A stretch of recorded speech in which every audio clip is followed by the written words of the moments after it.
Today, the Senate failed to pass the Safe and Accurate Food Labeling Act, which environmental movements have often called Denying Americans' Right to Know Act.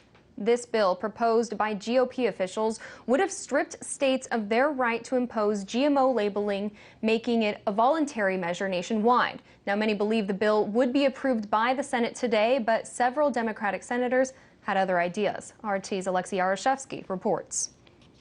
House Resolution 1599, officially called Safe and Accurate Food Labeling Act, or in a more colloquial name, Denying Americans' Right to Know, or DARK, did not pass the Senate today, despite being voted overwhelmingly for last year by the House, and despite it was widely believed to be a done deal. It would have set national voluntary labeling standards for genetically modified foods and effectively barring states from setting their own regulations. It needed 60 votes to go through, but faltered at 48 to 49 votes. The bill was initially proposed by Republican Senator from Kansas, Pat Roberts, who stressed that allowing states to label GMO foods would impact Americans by as much as $82 billion a year, or approximately $1,050 per hardworking American family.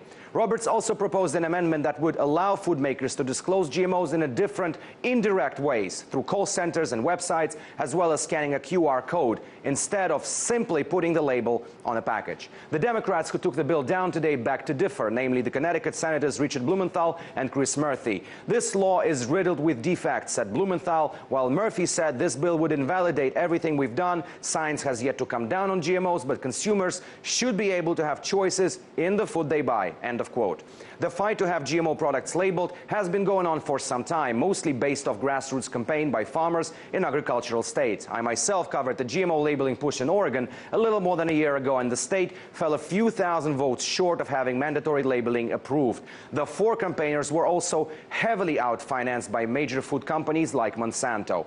Connecticut approved a law in 2013 to require GMO labeling. There was a trigger in it, however, put in by farming groups. That law would only go into effect once Northeast states with a combined population of 20 million people adopt similar laws. Maine has followed suit with a similar trigger, but Vermont's GMO law, which was passed recently, has no trigger and is about to go into effect on July 1st, unless Congress blocks it, that is.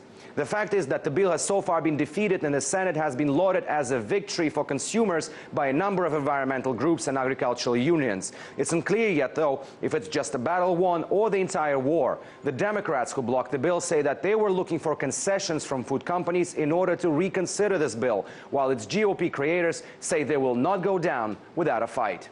Alexey Yaroshevsky, RT, reporting from Washington, D.C.